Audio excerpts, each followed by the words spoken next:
Hello, my dears. I'm here inspired today to talk to you about the upcoming new moon in Aries, 27 degrees of Aries on Friday. I can't remember the exact time. I think it's around lunchtime here in the UK, that is. And to put that in context of the last year's energies and what has been spoken about by so many astrologers and people who talk about energy in this year of the fire horse. Many of my clients and friends and myself as well, have been commenting about how exhausted we are. I seem to have turned that corner in the last few weeks, month maybe. But yeah, I'm certainly getting that reflection and that mirror from lots and lots of people. And so when we hear about, these light, bright energies and the opportunities, a lot of people are saying to me, I just don't have the energy. And there is a reason for that. So, which I will expand on. So this piece that I'm going to be writing and sharing here about the Aries New Moon, I'm calling Getting in the Saddle. And obviously there's an analogy there with the horse energy, which I'll expand on as well. But first of all, I want to give you the big picture. Because whenever we talk about astrology, we're talking about energy. We're not talking about forms, we're not talking about predictions, we're talking about the flow of energy that's coming in from the cosmos and that we're receiving here as human antennas, if you like. And in many ways, as an astrologer, if I can call myself that, because I feel my view is more holistic than that, I feel like a finger pointing to the moon at times, which, is the poetry of astrology. It's that we do our best to put into words that's incoming, the energy that's incoming. But often we can't unfold or speak about how that energy is going to manifest because that depends on the choices that we as individuals and we as a collective humanity, the choices that we make, because this is a planet of free will. So we're speaking about potentials always. I find when I'm speaking about astrology, I'm speaking about potentials. And if I look back to give you some sense of the bigger context, because we are in a huge collective cycle point, which started to it was being felt subtly last summer, early summer, May and June, but has really started to anchor in since February this year. And now, rather than coasting, which we've been done since February, if you take the analogy of driving, we've maybe been coasting along since since last February, the right F word, and we're now going to put the car into gear, the car being you, yeah. And very quickly, as we move over the summer, we will be moving from first to fifth gear, and the summer could be full on fifth gear for quite a while, until we get to the autumn when the energy shifts dramatically actually again, but more on that later. So if I look into the history of astrology, when new planets are discovered, it's a signal that humanity is ready to take on a new frequency of consciousness. And that's what's happening at the moment. Not that a planet has been discovered, but two of the major planets, the Saturn planet and Neptune planet, have moved across the 0 point, naught Aries, new cycle. I'll speak more about that in a moment. But I want to go back in history to show you kind of how it works. So if we go to around the 1780s, 1781, Uranus was discovered. Uranus is the planet of revolution. Yeah, it's the change maker energy. And if we look in human history, we can see the US and the French revolutions happening around those times, and also the Industrial Revolution. But it's only now, or maybe with the hindsight of 50 years, 100 years, however long you need, that we, and even now actually, still seeing the repercussions of those revolutions. Yeah, so they were about freedom, but they were also about technology, two areas that Uranus also rules or stands for. Then if we look at the discovery of Pluto, now of course the planet's always there, and astronomers have an understanding that they're there, they have a knowing that they're there because of how they see space-time moving. And they can tell from the gravitational pulls of other planets that there is another body there somewhere. And so when they're discovered, it's not that they've suddenly appeared, it's, well, they've suddenly appeared in our consciousness as humanity. So that indicates that point of shift where we're being called to take on a new kind of energy. So Uranus, liberation, yeah, and connected to the people, because you think about those revolutions, the US Revolution, the French Revolution, the Industrial Revolution, they affected, let's say, the common man, yeah, in terms of freedom and liberation. Then we come to the 1930s when Pluto was first seen. Pluto is connected with power. Now at that time in our collective culture, in the scientific culture, then nuclear fission was discovered, the atom was split, and we can see the potential for that in terms of power in both perhaps positive ways and not so positive ways. And also, you know, the scientific community delving into the deepest qualities of what is considered to be matter or formed or static, which actually isn't, it's just energy. And at the same time we saw, you know, the rise of dictatorships and fascism and abuses of power that then led to what happened in the late 1930s, a world war. So Pluto is about how we use power, that we were gifted that opportunity to discover and with the responsibility to discover what does that mean on this planet of choice. Yeah. So again, we can see how we're still working out those themes on both individual and collective levels, and particularly now we can see how the Pluto energy is playing out in terms of the abuses of power and how the power is coming back to the collective rather than to those, the 1%. Yeah. So looking at what's happening now, given that wider picture, there will have been some kind of seed or opening that was occurring in you as an individual, the sign Aries, the sign of the ego, around last May or June.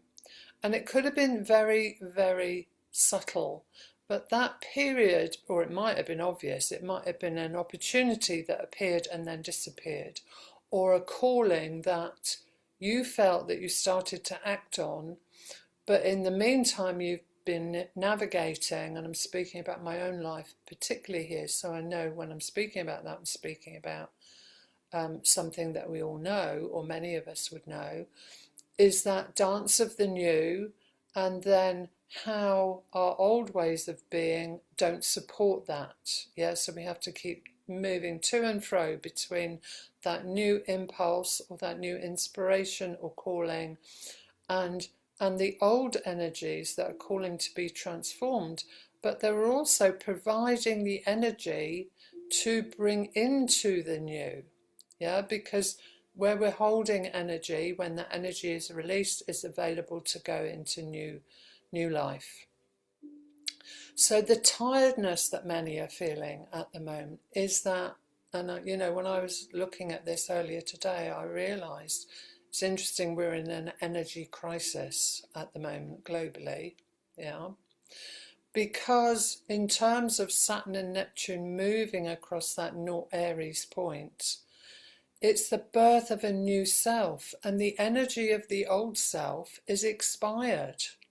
The new self is not yet established, it's establishing, yeah. But when we look to our old self, our old ways of being, to be able to live our lives, there's nothing there, you know, and we can make it up, and many people still are making it up because that's a choice we have. But if we're called to a new kind of self, a new sense of self, more soul-led, more wholesome, more full, then we would be moving with that new self and making a commitment to that.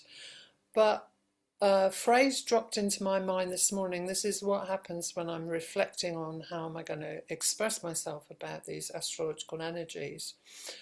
The seed is not the tree. That's what came in this morning. The seed is not the tree. And my consciousness went, that's interesting. Aries is the seed point. It's birth. It's when we get to Taurus that the energy really starts to become established, because then it begins to root, yeah? So we have that dance between Aries, Taurus, where new life comes. It's like a baby is born, but it takes a while, it takes time on this planet for that new form, for that new child to be established. So think about yourself in that way as a newborn, because this is very much what the Aries energy is. It's a new individuality that will be expressing itself in a particular part of your life. For me, where that sits in my chart is in my day-to-day life, my habits and routines, and I can see that so strongly, those changes that I've been endeavouring to make conscious so that I can be more healthy and give to my well-being, the ones that I started to bring in last summer, early summer, because I was kind of forced to. Now they're becoming much more natural, and there's an enthusiasm in myself to be able to give energy to those things that if you'd said to me 18 months ago, you're going to be like this, I would have said, no way, that's not me. Now I can say, yes way. So think about that. Tiredness is where you're giving energy or endeavouring to stay attached to or fixed in your old self. Whereas the changes that are coming in that are establishing the new self are fundamental, but they can be very, very small. It can be just a shift in perspective. It can be a shift in habits that's extremely powerful, because it's a complete shift in your relationship to yourself. That's the key with Aries. Aries is I. Aries is I am. Yeah? So I am. What are you? What are you being? What are you doing? Fundamentally, it's not the big stuff. So think about Aries as a fire sign, 3 fire sign, Aries, Leo, Sagittarius.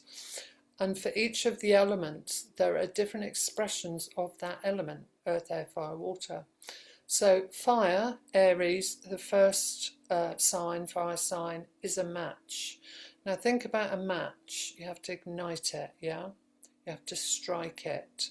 And that's quite a dynamic action, isn't it, to strike a match, or to flick a lighter, if you want to use that analogy. And with that, you can set a good fire, or you can very quickly also blow it out. So that's the Aries energy, small but extremely powerful because of its a catalyst. Yeah, Leo is more the steady fire that we have to feed. Sagittarius, also a focus at the moment and is very much aligned to the fire horse energy, is forest fire. It's where we burn out, where we give too much, where we don't have the healthy boundaries that support our well-being. So this new moon coming up on Friday, 27 Aries, requires heightened attention to those small but fundamental, powerful changes in your relationship to yourself. There are 6 planets in Aries, so that's a very powerful. And this is the last new moon in Aries with Chiron in Aries. Now, Chiron spends a long time in one sign.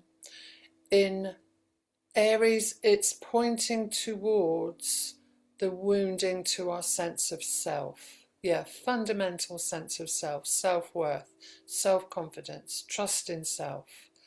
I have the right to be here. I am worthwhile. Yeah, I can exist. Yeah, I am existent. I'm not invisible. I'm visible. Yeah, and it's the ways that we support that. So this is a powerful opportunity to do things differently. So most of us, if we're awake, and I'm suggesting if you're watching or listening to this, you're going to be awake, understand or have an awareness of our trigger points, yeah, the places, the kind of default, yeah, and the opportunity is here to do things differently, to be different with those trigger points, with yourself.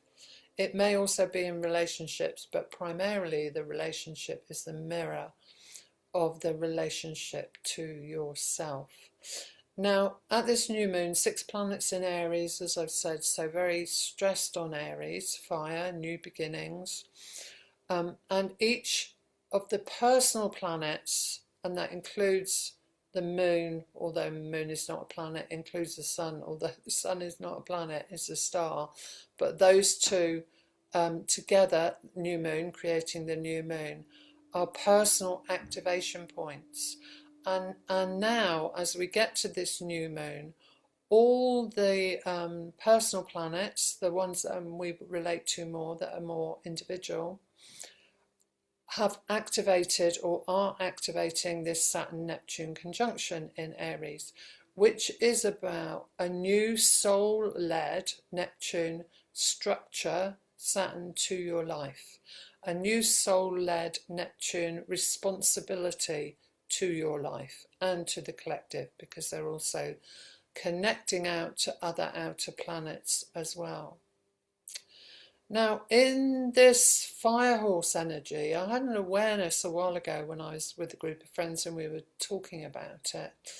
You know, some of you may have heard me say this before. I don't think I've said it on a YouTube video though. You know, the fire horse is highly sensitive, dynamic, powerful, potentially wild energy. Think about that combination of fire with a horse. And a horse, when you think about its nature, highly sensitive, very vital, very powerful, very embodied. So how would you approach a fire horse? You'd approach it with awareness and sensitivity.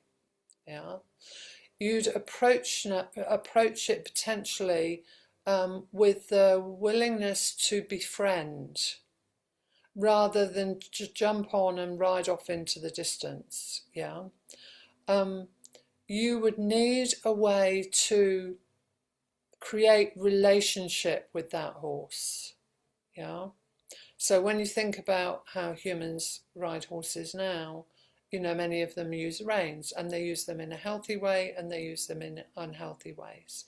So what are the ways of managing that very fiery, free energy that are self-supporting, that are not inhibitive, that don't stop you enjoying the ride, but that can help you to manage the full energies that are coming in from this new moon. Now, once you're on the horse, this is why I'm just calling this get in the saddle. Once you're on the horse, you can be carried. Think about that. You can be supported with the waves of energy. You know, you have something under your body that's carrying you. And how wonderful it is, especially when we're tired, to be carried. But to be carried, we have to be willing to get on the horse. Yeah. So what is it? What is that fundamental shift in you that can be effortless, but it requires commitment? It requires you to say, no, that's not my way of being with myself anymore. This is my new way of being with myself. Yeah. So getting on that horse now, and this is the time to do it because Aries is the starting point, allows us then to be carried through those wilder, freer, more uninhibited energies that are coming in the summer. But again, looking at ways to manage that. And the ways to manage that is to recognize direction right now is not as important as what is truly important to your well-being. So in our culture, there's a tendency to goal orientate or put the direction before well-being. But what we're needing to do now is to put our well-being in the forefront of our consciousness as the direction. And then as our well-being is at the forefront of our consciousness, so we are equipped and resourced to be able to move with the opportunities as they come. But if you get on that horse exhausted like a sack of potatoes and you're just sitting there for the ride, because you're not making the best of the opportunity to self-support your well-being, then when those more external opportunities come, the energy won't be there. You won't be well resourced to be able to take advantage of them or to fall in with them. And think about nature. Think about this time of year in the Northern Hemisphere, spring. The plants that survive are the ones that put down the roots in the earth. So fire horse energy matches with the astrological energy this year. So particularly when we get into the summer, we have a lot of fire and air. Think about what those two do. Yeah, the air feeds the fire, which can be wonderful because it's like how we can support that fire of inspiration, that fire in our heart, with our mind, with our ideas, with our inspiration, with our communications, with our research and so on, with our projects. But it can also be where the air creates a forest fire that creates burnout. So being on the horse, for me, is about connecting to our animal instinct, to that strong vitality that the horse represents for us, and the sensitivity to that, to our own needs, to what we need, back to basics.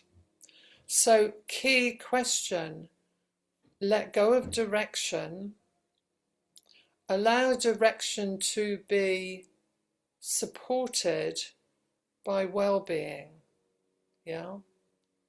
And then the inspiration comes from a deeply rooted place, like spring now. The plants that are thriving, that are flourishing, have adequate root systems, and they've been nurtured now by the earth, which is Taurus, the energy we're coming into. So they are establishing that new sense of self, rather than running away with it or running wild with it or chasing rainbows. So I trust that that's been supportive. If you have any questions, do get in touch. I'm also offering some special half-hour consultations just looking at these energies as they're actually really primarily active now. We've been talking about them for a while, but now they're here, especially with this new moon. So I wish you well with that and with getting in your saddle, however that looks.